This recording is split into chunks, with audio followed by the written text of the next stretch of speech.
खन्थाइनि मुं बबे लामाजों नों सोर आं सोर रावबो रावखौबो सोंनो सम गैलाया सोंनो साहस जालाया आबौ आबै फिसौ फिथाइनि एङा एङा बुरखायनो राहा गैलायै बान मोन्थोर जोबलायनाय दु आबै दु नोमाया बायलायदों आबै नोमाया बायलायदों आइ आफा दुब्लिनि जोसा आइजों रन्जित आलु कफि जोगोनार खुमब्रा सान्दुं अखा बिखुं लामलायनाय ओंखाम गोरलै नांगोल जांख्रा सावरि माइब्रा जोसानि थरथिंसे ग्रद मा जालु एम्बु खुगा उं ह्रिं क्लिं फोदसि खिबु फिथिं फिथिं बोराइ बाथौ जिसु आल्ला लारि लारि हालि हालि आदा बाजै रेल लामा राजा लामा दरना ओंखाम उखै जानाय दै रानलांनाय सिखिरिफोरनि दरखं दरखं जोंनो नांगौ बड'लेण्ड जै बर' हारिनि जै डिभाइड आसाम 50-50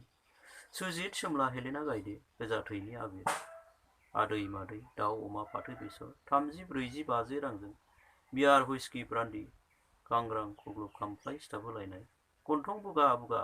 बिब' बिनानाव साल माखुनि खाल्थां खाल्थां दाउराइ मोख्रेब फारौ मेगन गरखा गंब्रै बर' आइजोफोरनि दानाय लुनाय गाननाय जोमनाय समायनाय टाउन सहर सारि सुरिदार मेख्ला आंगो बिसोरनि इउएन जोंमा कालिचरन नायके नायके जोगार जोगार डन बस्क' किडजि सानराइज मामि दादै आंकोल बबे लामाजों